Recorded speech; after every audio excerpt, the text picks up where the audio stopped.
বিসমিল্লাহির রহমানির রহিম।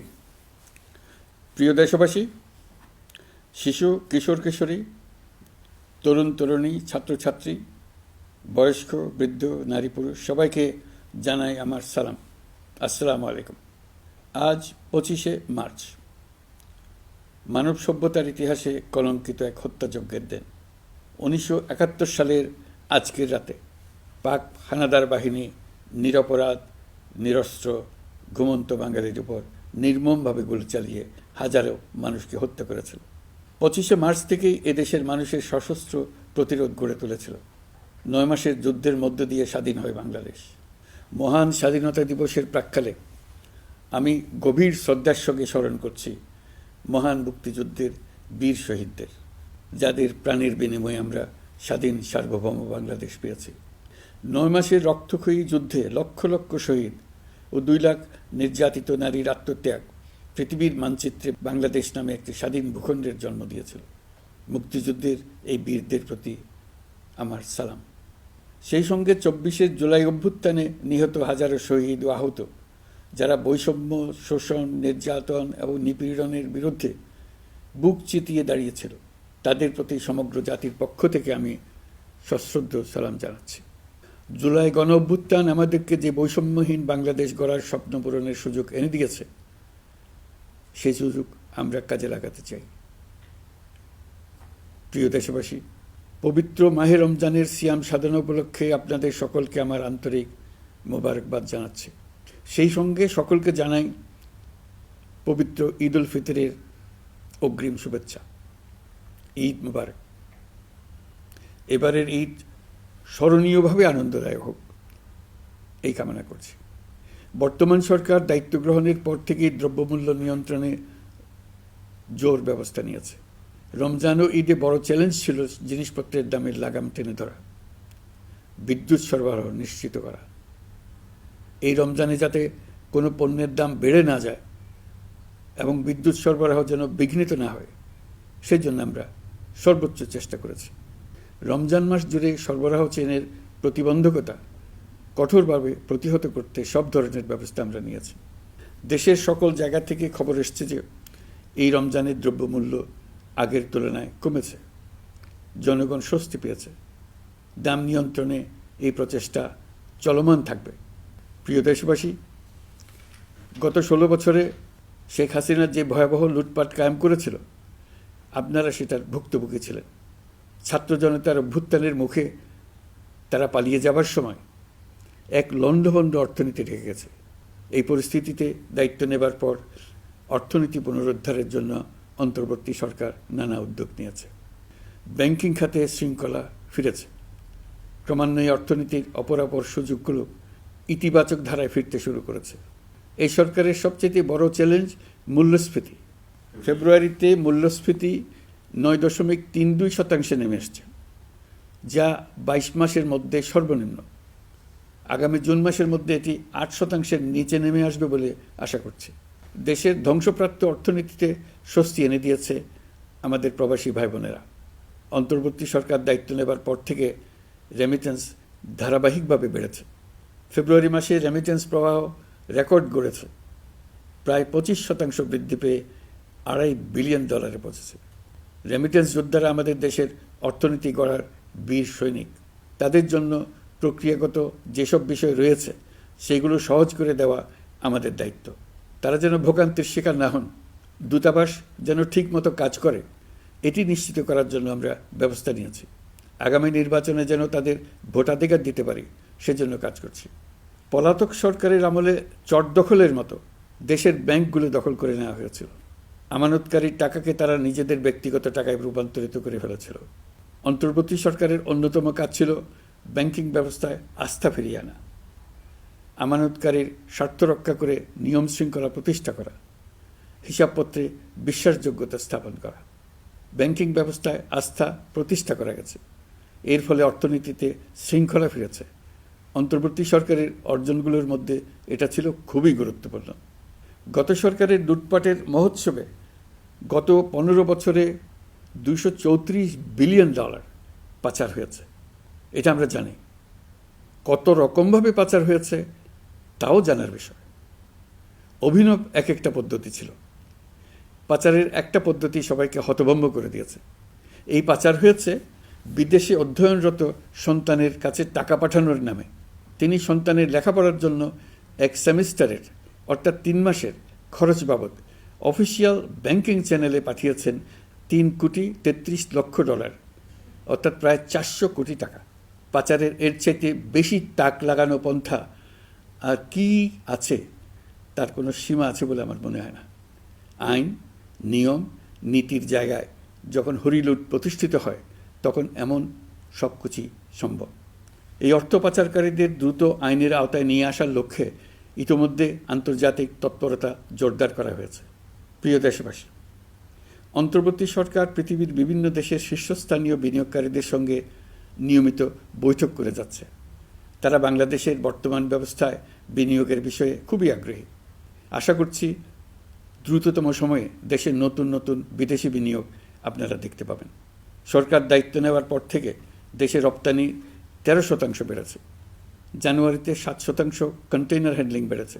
বাংলাদেশ বিনিয়োগ উন্নয়ন কর্তৃপক্ষ ইতোমধ্যে লাইসেন্সিং রিকোয়ারমেন্টস, প্রত্যাবাসন আইনসহ বিনিয়োগকারীদের যে সাধারণ সমস্যাগুলো রয়েছে সেগুলো সমাধানে কাজ শুরু করেছে। বাংলাদেশ বিনিয়োগ উন্নয়ন কর্তৃপক্ষ আগামী মাসে ঢাকায় 4 দিনব্যাপী আন্তর্জাতিক বিনিয়োগ সম্মেলন করছে। বিশ্ববিখ্যাত অনেক বিনিয়োগকারী এতে অংশ নেবেন। ইতিমধ্যে DP World, Singapore PSA, AP Moller Maersk কয়েক বিলিয়ন ডলারের বিনিয়োগের প্রস্তাব করেছে।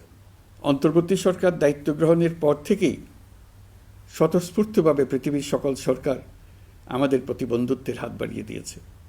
এটা শুরু হয়েছিল গত সেপ্টেম্বরে জাতিসংঘের বার্ষিক বৈঠকে। আপনাদের মনে আছে বিশ্বের সরকার প্রধানরা কীভাবে আমাদের সঙ্গে আগ্রহ নিয়ে দেখা করতে এগিয়ে এসছে। তারপর থেকে যে কোনো সম্মেলনে গিয়েছি, দেখেছি আন্তর্জাতিক নেতৃবৃন্দের আগ্রহ কীভাবে ক্রমেই বেড়ে চলেছে। জানুয়ারি মাসে সুইজারল্যান্ডের ডাভোসে গিয়েছিলাম। এই সম্মেলনে 47টি পৃথক ইভেন্টে আমার অংশগ্রহণ করতে হয়েছে। বিভিন্ন দেশের সরকার প্রধান, মন্ত্রী, বিশ্ব বাণিজ্যের নায়করা, জাতিসংঘের মহাসচিব, জাতিসংঘের বিভিন্ন সংস্থার প্রধানদের সঙ্গে বৈঠক করেছে। তারা আমাদের পাশে থাকার জন্য আন্তরিক আগ্রহ প্রকাশ করেছেন। সম্প্রতি আমি সংযুক্ত আরব আমিরাতে গিয়েছিলাম। তারা বিগত সরকারের সময় আমাদের ভিসা বন্ধ করে দিয়েছিল। আমরা সেই দেশের ভিসার দরজা খোলার চেষ্টা চালিয়ে যাচ্ছি। তারা আশ্বাস দিয়েছেন তাদের দিক থেকে সকল আনুষ্ঠানিকতা সম্পন্ন করে ভিসার দরজা উন্মুক্ত করবেন। আমি আশা করছি সেটা দ্রুতই উন্মুক্ত হবে। আমি সংযুক্ত আরব আমিরাতকে আমাদের দেশে শিল্প কারখানা গড়ে তোলার জন্য একটি শিল্পাঞ্চল করার প্রস্তাব দিয়েছি। তারা এ বিষয়ে আগ্রহ জানিয়েছে। শিল্পাঞ্চলে 2টি কাজ দিয়ে তারা শুরু করবে, এই জন্য কথাবার্তা শুরু হয়েছে। প্রথমে মুসলিম বিশ্বে সরবরাহের জন্য একটি হালাল গোশত প্রক্রিয়াজাত করার কারখানা করবে। এরপর মৎস্য প্রক্রিয়াজাতকরণের জন্য কারখানা স্থাপন করবে। তারা আমাদের নতুন সামুদ্রিক বন্দর পরিচালনা করার জন্যও আগ্রহ জানিয়েছে। প্রিয় দেশবাসী, বিশ্ব মানচিত্রে বাংলাদেশকে অনন্য উচ্চতায় নিয়ে যাওয়া আমাদের অন্যতম লক্ষ্য। এই লক্ষ্যে আমরা আসিয়ানের সদস্য হিসেবে যোগদান করার বিষয়ে আগ্রহের কথা জানিয়েছি।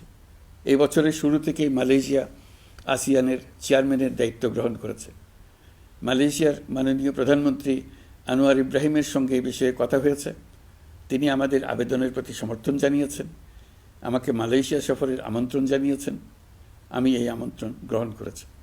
মালয়েশিয়া রোহিঙ্গা সমস্যা সমাধানের জন্য জাতিসংঘের সম্মেলন আয়োজনের দায়িত্ব নিয়েছে। আমাদের দেশ থেকে শ্রমিক নিয়ে যাবার ব্যাপারে যে সমস্ত সমস্যার সৃষ্টি হয়েছিল সবগুলো সমাধানের জন্য আন্তরিকভাবে তারা কাজ করছে। আগামীকাল 4 দিনের সফরে আমি চীন যাচ্ছি। প্রেসিডেন্ট শি জিনপিংয়ের সঙ্গে আমার বৈঠক হবে। চীনের বড় বড় ব্যবসায়িক প্রতিষ্ঠানের সিইওদের সঙ্গেও বৈঠক করব। পৃথিবীর সর্ববৃহৎ চাইনিজ সোলার প্যানেল নির্মাতা প্রতিষ্ঠান লংজি বাংলাদেশে কারখানা স্থাপনের আগ্রহ জানিয়েছে। আমরা তাদের সঙ্গে কাজ করছি। এছাড়া প্রযুক্তিগত সহায়তা, মেডিকেল সহায়তা, স্বল্প মূল্যে চিকিৎসা সহ অন্যান্য বিষয়ে আলোচনা হবে। তারা আমাদের দেশ থেকে আম, কাঁঠাল ও পেয়ারা আমদানি করতে চায়। এটা খুব দ্রুতই শুরু হবে। এই সফরের মধ্য দিয়ে আমাদের দু দেশের সম্পর্ক ঘনিষ্ঠতর হবে। আমি বরাবরই বলে এসেছি, আমরা মহা সৌভাগ্যবান এক জাতি। পৃথিবীর মানচিত্রে আমাদের অবস্থানের কারণে বাংলাদেশ, ভারত, নেপাল ও ভুটান, দক্ষিণ এশিয়ার এই 4টি দেশ মিলে একটি যৌথ অর্থনীতি গড়ে তুলতে পারলে 4 দেশই লাভবান হবে। নেপাল ও ভুটান আমাদের জলবিদ্যুৎ দিতে অত্যন্ত আগ্রহী, আমরাও নিতে আগ্রহী। বাংলাদেশের শিল্পাঞ্চল গড়ে তুলতে এর কোনো বিকল্প নেই। আমাদের রয়েছে এক বিস্তীর্ণ মহাসাগর। ভৌগোলিক অবস্থানগত কারণে আমাদের সামনে বিরাট অর্থনৈতিক সুযোগ এনে দিয়েছে। কুমিরা থেকে টেকনাফ পর্যন্ত দীর্ঘ উপকূল ভূমি। এই দীর্ঘ উপকূল জুড়ে বিরামহীনভাবে অনেকগুলি আধুনিক প্রযুক্তি সমৃদ্ধ আন্তর্জাতিক মানের সমুদ্র বন্দর, শিল্প কারখানা, রপ্তানি প্রক্রিয়াজাতকরণ এলাকা স্থাপন করা গেলে পুরো অর্থনৈতিক অঞ্চলের ভবিষ্যৎ দ্রুত পরিবর্তন সম্ভব। নেপাল থেকে জলবিদ্যুৎ আনতে পারলে জীবাশ্ম জ্বালানির উপর আমাদের নির্ভরশীলতা কমবে। বর্তমানে বিশ্ববাসী পরিবেশ রক্ষায় সচেতন, তারা এটাকেই সর্বোচ্চ অগ্রাধিকার দিচ্ছে। জীবাশ্ম জ্বালানির উপর নির্ভরশীলতা কমিয়ে পরিবেশ বান্ধব বিকল্প পাওয়া গেলে বিদেশি বিনিয়োগকারীদের আরও বেশি মনোযোগ আকর্ষণ করা যাবে। দেশের ক্রমবর্ধমান বিদ্যুৎ চাহিদার পরিপ্রেক্ষিতে রূপপুর পারমাণবিক বিদ্যুৎ কেন্দ্রের কাজ যথাসময়ে শেষ করার বেশি আমরা জোর দিয়েছি। রোসাটমের মহাপরিচালক আমাকে বলেছেন, শিগগিরই বিদ্যুৎ কেন্দ্রটি পরীক্ষামূলকভাবে চালু করা হবে। আমাদের পণ্য পৃথিবীর পণ্য। এই পণ্য নেপালে যাবে, ভুটানে যাবে, ভারতের 7 সিস্টার্সে যাবে। প্রতিবেশীদের পণ্য আমাদের এখানে আসবে, সারা পৃথিবীর কাছে পৌঁছে যাবে। এইভাবেই এটি একটি লাভজনক অর্থনৈতিক অঞ্চল হিসেবে দাঁড়িয়ে যাবে। আর এই অঞ্চলের গুরুত্বপূর্ণ ভূমিকায় থাকবে বাংলাদেশ। বাংলাদেশের সবচেয়ে বড় সমস্যা সীমাহীন দুর্নীতি। স্বৈরাচারী সরকার এই দুর্নীতিকে বিশ্বের শীর্ষস্থানে নিয়ে গেছে। দুর্নীতির ফলে শুধু যে সবকিছুতে অবিশ্বাস্য রকম ব্যয়বৃদ্ধি পাচ্ছে তাই না, এর ফলে সরকার ও জনগণের সকল আয়োজন বিকৃত হয়ে যায়। সরকারের লক্ষ্য, নীতিমালা, প্রাতিষ্ঠানিক আয়োজন, সরকারি কর্মকর্তাদের দায় দায়িত্ব যা কিছু কাগজে লেখা থাকে তার সব কিছু অর্থহীন হয়ে যায়। দেশ চলে অলিখিত আয়োজনে। সরকারকে চলতে হয়, ব্যবসায়ীকে চলতে হয়, শিল্পপতিকে চলতে হয়, বিনিয়োগকারীকে চলতে হয়, দেশের সকল নাগরিককে এই অলিখিত নিয়মে চলতে হয়। নাগরিককে এই অদৃশ্য জগতের সঙ্গে মোকাবেলা করে টিকে থাকার বিদ্যায় পারদর্শী হতে সাধনা করতে হয়। দৈনন্দিন জীবনে টিকে থাকা এবং সাফল্য অর্জনের জন্য একটা নতুন ভাষা আয়ত্ত করতে হয়। চারদিকে কী শব্দ বলা হচ্ছে, কাগজে কি লেখা হচ্ছে তা মনে মনে দ্রুত অনুবাদ করে তার মর্মার্থ বুঝে নিতে হয়। তা না হলে দৈনন্দিন সিদ্ধান্ত নেওয়া যায় না। সবচেয়ে বড় মুশকিল হলো এর কোনো অভিধান নেই। কারণ ব্যক্তিবিশেষে, স্থান বিশেষে, পরিস্থিতি বিশেষে এর অর্থ ক্রমাগতভাবে পাল্টে যায়। পুরো বিশ্ব বুঝে গেছে আমরা জাতি হিসেবে সততার পরিচয় বহন করি না। এটা শুধু জাতীয় কলঙ্কের বিষয় নয়, আন্তর্জাতিক বাণিজ্যে এটা আত্মঘাতী বিষয়। দেশবাসীর মতো আন্তর্জাতিক সম্প্রদায়ও চায় আমরা দুর্নীতিমুক্ত হই, কারণ তারা আমাদের সঙ্গে ব্যবসা বাণিজ্য সম্প্রসারণ করতে চায়। দুর্নীতিমুক্ত হতে না পারলে ব্যবসা বাণিজ্য কিছুই চলবে না। দুর্নীতি থেকে মুক্ত হওয়া ছাড়া বাংলাদেশের কোনো গতি নেই। অন্তর্বর্তী সরকার সকল কাজ দুর্নীতিমুক্ত করতে সর্বোচ্চ অগ্রাধিকার দিয়ে যাচ্ছে। এই সরকারের মেয়াদকে দুর্নীতিমুক্ত রাখার চেষ্টার পাশাপাশি আগামী দিনেও দেশের নাগরিককে যেন সরকারের পৃষ্ঠপোষকতা দুষ্পুষ্ট দুর্নীতি থেকে মুক্ত রাখতে পারে সেই ব্যবস্থা নিশ্চিত করতে আমরা প্রতিশ্রুতিবদ্ধ।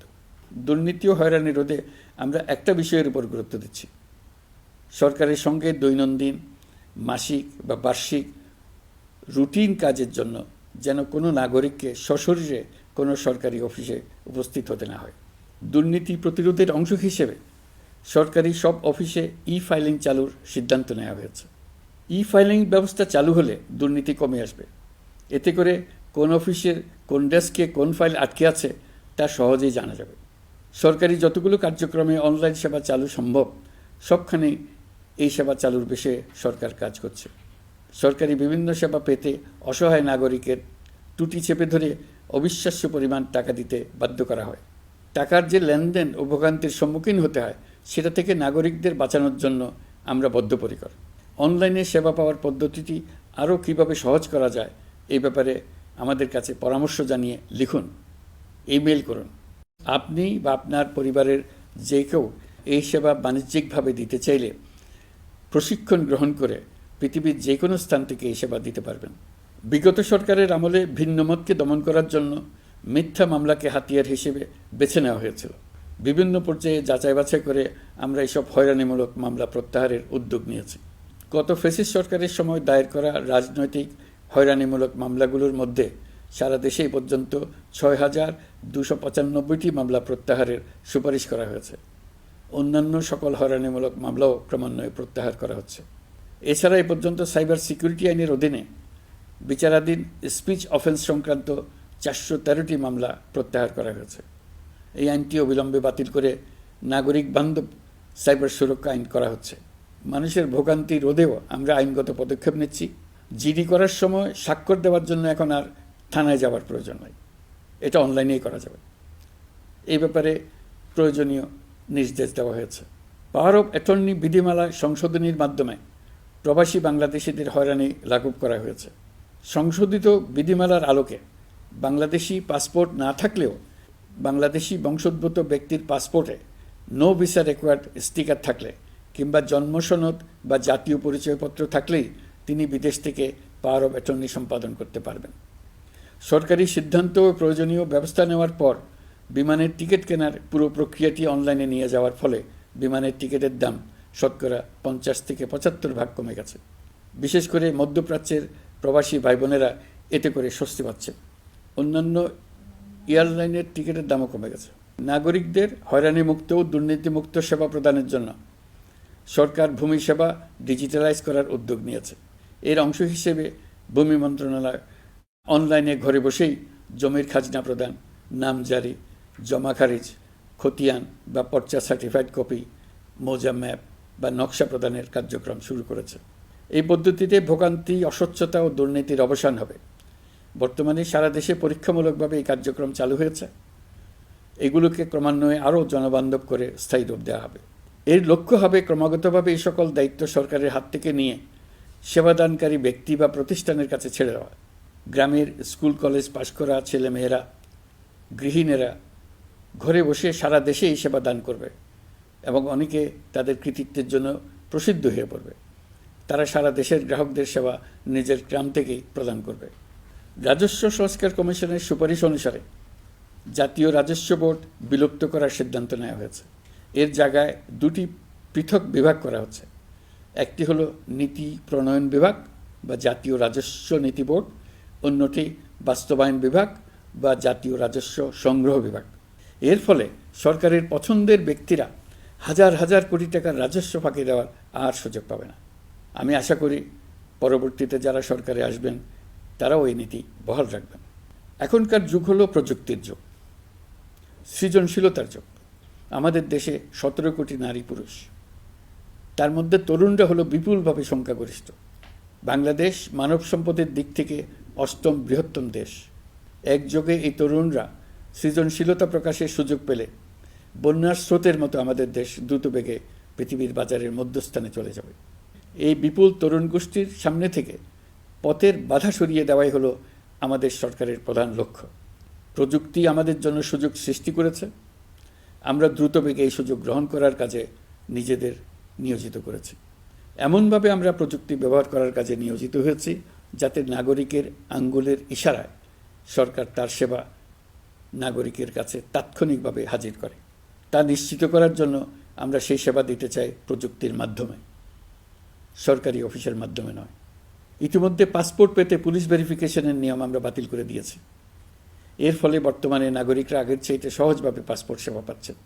পুলিশ রিপোর্ট প্রাপ্তির নিয়ম বাতিল করার পর এই পর্যন্ত ৭০,০০০ নতুন পাসপোর্ট, যা বহুকাল ধরে পুলিশ রিপোর্ট আসার অপেক্ষায় আটকে ছিল, তা দ্রুত আবেদনকারীদের হাতে পৌঁছে দেওয়া হয়েছে। পাসপোর্ট প্রাপ্তি সহজ করার জন্য আমরা পুরনো পদ্ধতি বাতিল করে ইলেকট্রনিক পাসপোর্ট প্রচলন শুরু করেছি। এর ফলে দ্রুত পাসপোর্ট দেওয়া সম্ভব হচ্ছে। দেশের অভ্যন্তরে পাসপোর্ট হোম ডেলিভারি দেওয়া সম্ভব হচ্ছে। আগামীতে সকলেই ঘরে বসে পাসপোর্ট পাবেন, এটা নিশ্চিত করার চেষ্টা করছে। পাসপোর্ট দেওয়ার দায়িত্বে নিয়োজিত কর্মকর্তারা অত্যন্ত উৎসাহ সহকারে দ্রুত এসব পরিবর্তন আনার ব্যাপারে এগিয়ে আসছেন দেখে মনটা আনন্দে ভরে যায়। প্রিয় দেশবাসী, হজ মুসলমানদের জন্য সবচেয়ে গভীর আধ্যাত্মিক সফরগুলোর মধ্যে প্রধান। সারা জীবন তারা হজ পালনের জন্য অপেক্ষা করেন। পবিত্র হজ পালনে বাংলাদেশের হাজিরা প্রায় বিভিন্ন চ্যালেঞ্জের সম্মুখীন হন। ভাষাগত বাধা, স্বাস্থ্য ঝুঁকি, অতিরিক্ত ভিড়, প্রশাসনিক জটিলতা এবং লজিস্টিক সমস্যা সহ নানা অসুবিধা। হজের অভিজ্ঞতাকে মসৃণ ও নিরাপদ করতে অন্তর্বর্তীকালীন সরকার একটি মোবাইল অ্যাপ তৈরি করেছে, যা সম্মানিত হাজিদের যাত্রার আগে, যাত্রা চলাকালীন সময়ে এবং ফিরে আসার পরেও প্রয়োজনীয় সহায়তা প্রদান করবে। এই অ্যাপটি বাংলা ভাষায় রিয়েল টাইম নির্দেশনা ও সহায়তা প্রদান করবে। সরকার সমর্থিত বিশেষ ডেবিট কার্ডের মাধ্যমে বিদেশের স্থানীয় মুদ্রায় আর্থিক লেনদেন নিশ্চিত করবে। লাগেজ যাতে হারিয়ে না যায় তার জন্য লাগেজ ট্র্যাকিংয়ের ব্যবস্থা থাকবে। মোবাইল ফোনের মাধ্যমে হজযাত্রীরা প্রত্যেক দিন ওই দিনের করণীয় ও যাতায়াতের বিস্তারিত বিবরণ জানতে পারবেন। যেদিন যে দোয়া পড়তে হবে সেটা স্মরণ করিয়ে দেবে। যেসব পবিত্র স্থানে যাবেন সেসবের ছবিসহ ইতিহাস বর্ণনা করবে। হাজিদের মনে কোনো প্রশ্ন জাগলে কল সেন্টারে ফোন করে সেই প্রশ্নের উত্তর পাবেন।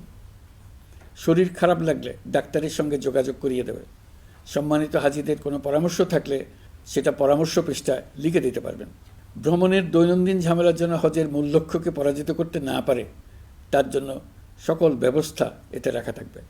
প্রিয় দেশবাসী, আপনারা শুনেছেন আমি স্টারলিংকের প্রতিষ্ঠাতা এবং বিশ্বের শীর্ষ ধনকুবের স্পেস এক্স ও টেসলার মালিক এলন মাস্কের সঙ্গে ফোনে আলাপ করে বাংলাদেশে স্টারলিংকের কার্যক্রম শুরু করার আহ্বান জানিয়েছি। সে অনুসারে কোম্পানির প্রতিনিধিরা এখন বাংলাদেশে তাদের কার্যক্রম শুরুর আয়োজন করছে। তাদের সঙ্গে 3 মাসের মধ্যে বাণিজ্যিক চুক্তি চূড়ান্ত করার কাজ চলছে। স্টারলিংকের মাধ্যমে স্বল্প মূল্যে উচ্চগতির ইন্টারনেট বাংলাদেশের ডিজিটাল জগতে একটা বিপ্লব আনবে। স্টারলিংক সেবা চালু হলে দেশের প্রতিটি গ্রাম, দ্বীপাঞ্চল, দুর্গম পাহাড়ি অঞ্চল অতি উচ্চগতির ইন্টারনেট সেবার আওতায় চলে আসবে। স্টারলিংক চালু হলে ভবিষ্যতে কোনো সরকার ইন্টারনেট সেবা বন্ধ করে মানুষকে আর তথ্যবন্দী করার কোনো সুযোগ পাবে না। বাংলাদেশের প্রতিটি অঞ্চলে বিশ্বমানের শিক্ষা, স্বাস্থ্যসেবা, অর্থনৈতিক ক্ষেত্রে সকল নাগরিকের অংশগ্রহণ নিশ্চিত করা যাবে। আমাদের নতুন প্রজন্ম দেশের যে কোনো প্রত্যন্ত অঞ্চলেই থাকুক না কেন তারা বিশ্ব নাগরিক হয়ে গড়ে ওঠার সুযোগ পাবে। সরকার যুব উদ্যোক্তা নীতি 2025 প্রণয়ন করেছে। এর লক্ষ্য হবে সামাজিক, অর্থনৈতিক ও পরিবেশগত অগ্রগতির মূল চালক হিসেবে তরুণ তরুণীদের ক্ষমতায়ন করা। এই নীতি টেকসই উন্নয়ন লক্ষ্যমাত্রা অর্জনের উপায় হিসেবে সফল উদ্যোক্তা তৈরিতে সহায়ক হবে। সামাজিক ও অর্থনৈতিক ক্ষেত্রে তরুণ উদ্যোক্তাদের অবদানকে স্বীকৃতি দেওয়া হবে। প্রিয় দেশবাসী, জাতিসংঘের মহাসচিব অ্যান্টনিও গুতেরেস কয়েকদিন আগে বাংলাদেশ সফর করেছেন। তাকে সঙ্গে নিয়ে আমি কক্সবাজারে রোহিঙ্গা ক্যাম্পগুলোতে গিয়েছি। ক্যাম্পে অবস্থানরত 1 লাখ রোহিঙ্গা শিশু, কিশোর, নারী, পুরুষ সবার সঙ্গে একসঙ্গে ইফতার করেছে। আমাদের প্রস্তাবে সম্মতি জানিয়ে আগামী সেপ্টেম্বর মাসে জাতিসংঘের সাধারণ অধিবেশনে রোহিঙ্গা সংকট নিয়ে একটি পৃথক অধিবেশন আয়োজন করার প্রস্তুতি নিচ্ছে। মালয়েশিয়া ও ফিনল্যান্ড যৌথভাবে এই সম্মেলনের আয়োজক হতে এগিয়ে এসছে। এর পাশাপাশি অস্ট্রেলিয়ার সাবেক ভারপ্রাপ্ত প্রধানমন্ত্রী জুলি বিশপকে আমি এই গুরুত্বপূর্ণ সভায় মুখ্য ভূমিকা পালনের জন্য আহ্বান জানিয়েছি। তিনি আমার প্রস্তাব গ্রহণ করেছেন। জাতিসংঘের মহাসচিব বাংলাদেশ সফরে এসে জাতীয় ঐকমত্য কমিশনের সদস্য, রাজনৈতিক দলের নেতৃবৃন্দ ও তরুণদের সঙ্গে পৃথকভাবে বৈঠক করেছেন। বৈঠকে সবাই জাতিসংঘের মহাসচিবকে নতুন বাংলাদেশ গঠনের স্বপ্নের কথা জানিয়েছেন। আপনারা জানেন, পতিত স্বৈরাচারের নিপীড়নের বর্ণনা উঠে এসছে জাতিসংঘের মানবাধিকার বিষয়ক হাই কমিশনারের কার্যালয়ের রিপোর্টে। গত জুলাই-আগস্ট মাসে বাংলাদেশের ছাত্র, শ্রমিক জনতার উপর শেখ হাসিনা সরকার ও আওয়ামী লীগ যে দমন, পীড়ন ও হত্যাকাণ্ড চালিয়েছে এর পুঙ্খানুপুঙ্খ তদন্ত করে বিস্তারিত রিপোর্ট প্রকাশ করেছে তারা।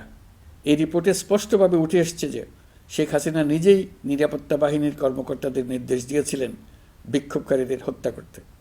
বিগত সরকার, আওয়ামী লীগ ও আওয়ামী লীগের সহযোগী গোষ্ঠী ও সংগঠন একত্রিত হয়ে পরিকল্পিতভাবেই গুরুতর মানবাধিকার লঙ্ঘনে জড়িত ছিল।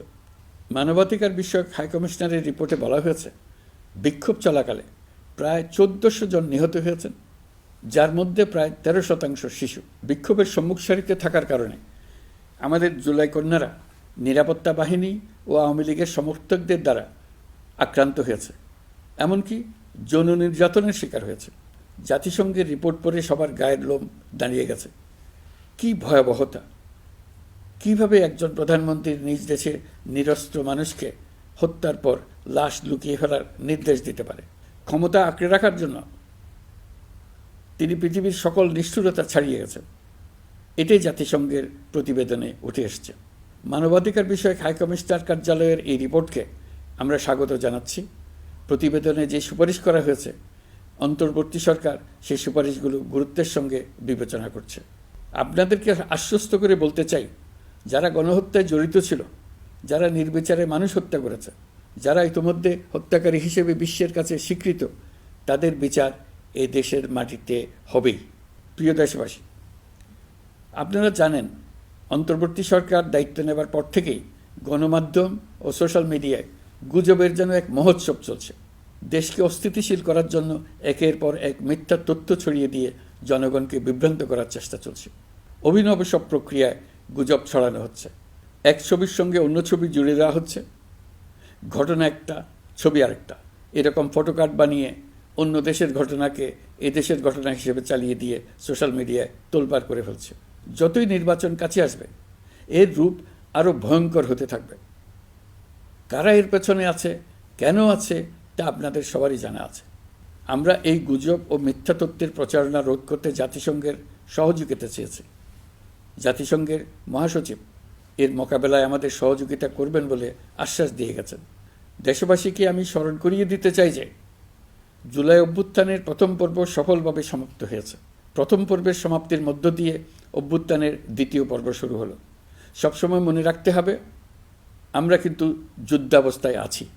গুজব হলো এই জুলাই অভ্যুত্থানের বিরুদ্ধে পরাজিত শক্তির মস্ত বড় হাতিয়ার। গুজব দেখলেই গুজবের সূত্রের সন্ধান করতে থাকবেন, গুজবকে অবহেলা করবেন না।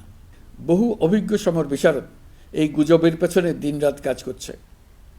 সীমাহীন অর্থ এর পেছনে নিয়োজিত আছে। এর মূল লক্ষ্য জুলাই অভ্যুত্থানকে ব্যর্থ করা। আমরা তাকে ব্যর্থ হতে দেব না। আমাদের সামগ্রিক ঐক্য পলাতক শক্তির গায়ে জ্বালা ধরিয়ে দিচ্ছে। তারা এই ঐক্য ভাঙতে চায়। তাদের অভিনব কৌশল আপনি টেরই পাবেন না। আপনি বুঝতেই পারছেন না কখন তাদের খেলায় আপনি পুতুল হয়ে গেছেন।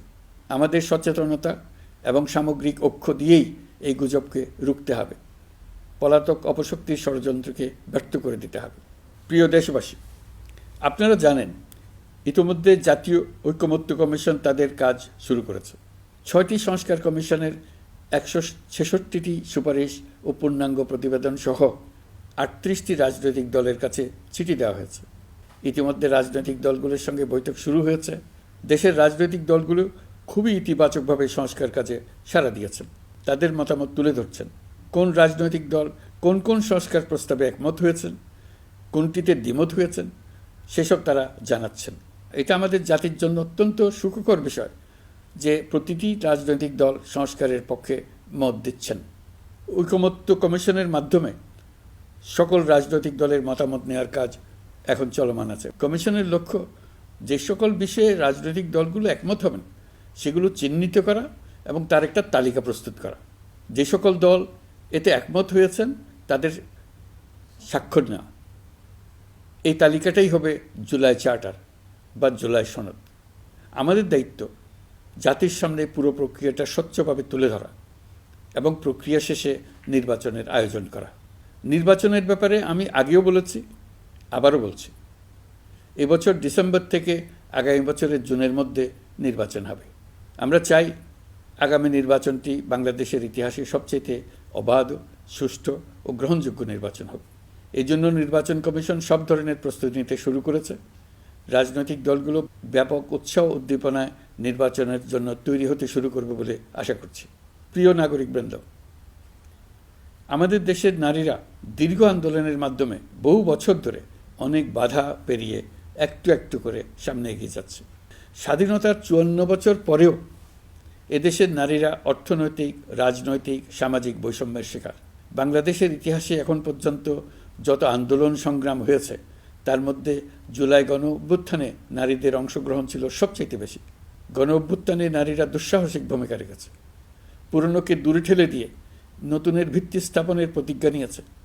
তারা ব্যাপক সংস্কারের কথা বলেছে।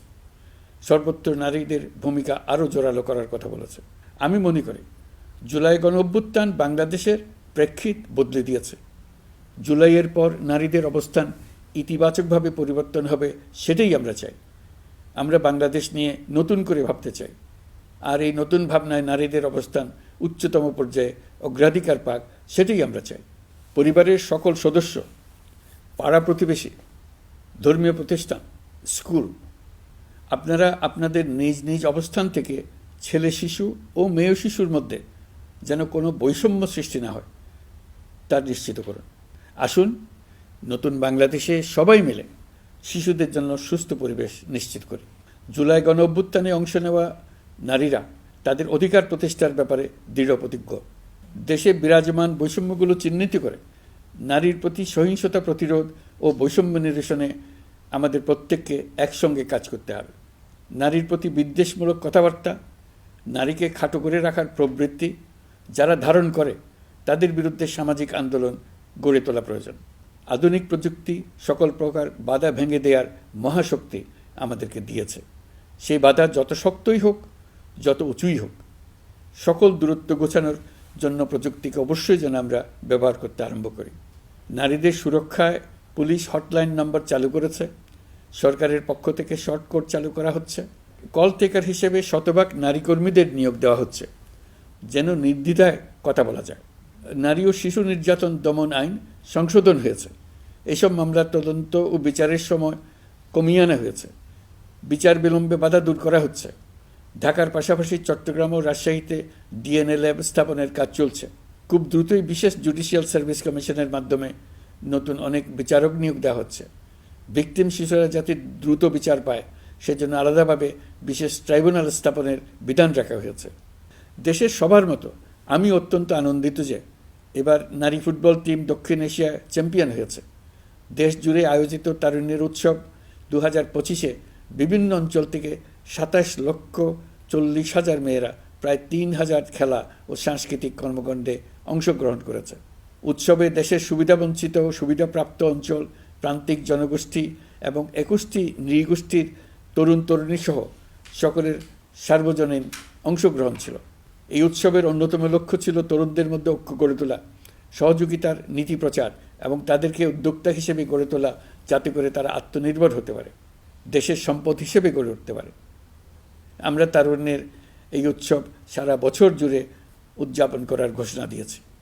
এই উৎসবে আমরা গ্রাম, উপজেলা, শহর, বন্দর সকল এলাকার আবাল বৃদ্ধ বনিতাকে এবং স্কুল, কলেজ, মাদ্রাসার সরকারি বেসরকারি সকল প্রতিষ্ঠানের সবাইকে নানা প্রকারের সৃজনশীল কর্মসূচি নিয়ে এগিয়ে আসার জন্য আমি অনুরোধ জানাচ্ছি।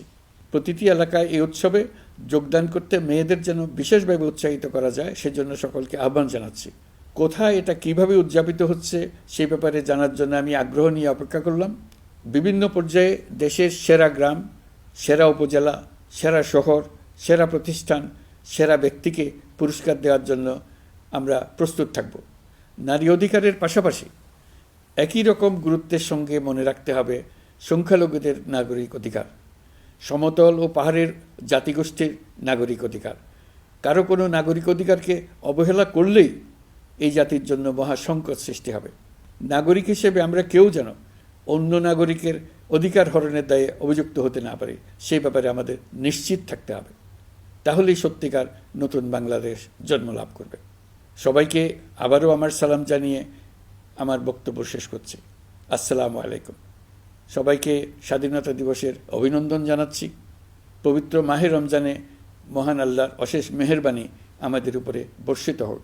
এবারের শবে কদরের পবিত্র রজনীতে মহান আল্লাহ যেন তাঁর সকল বান্দার মোনাজাত কবুল করেন তা প্রার্থনা করছি।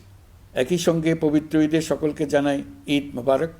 ঈদে পরিবার পরিজন নিয়ে নির্বিঘ্নে ও আনন্দ সহকারে নিজ নিজ বাড়ি যাবেন। আত্মীয় স্বজনের কবর জিয়ারত করবেন, গরিব পরিবারের খোঁজখবর নেবেন, তাদের ভবিষ্যৎ ভালো করার জন্য চিন্তাভাবনা করবেন, আপনার সন্তানদের সঙ্গে তাদের পরিচয় করিয়ে দেবেন, এই কামনা করছি। ঈদের জামাতে দলমত নির্বিশেষে সবাই যেন পরাজিত শক্তির সকল প্ররোচনা সত্ত্বেও সুদৃঢ়ভাবে ঐক্যবদ্ধ থাকেন, সেজন্য আল্লাহর কাছে মোনাজাত করবেন, এই আহ্বান জানাচ্ছি। সকলের জীবন সার্থক হোক, আনন্দময় হোক। মহান আল্লাহ আমাদের সহায় হন। আল্লাহ হাফেজ।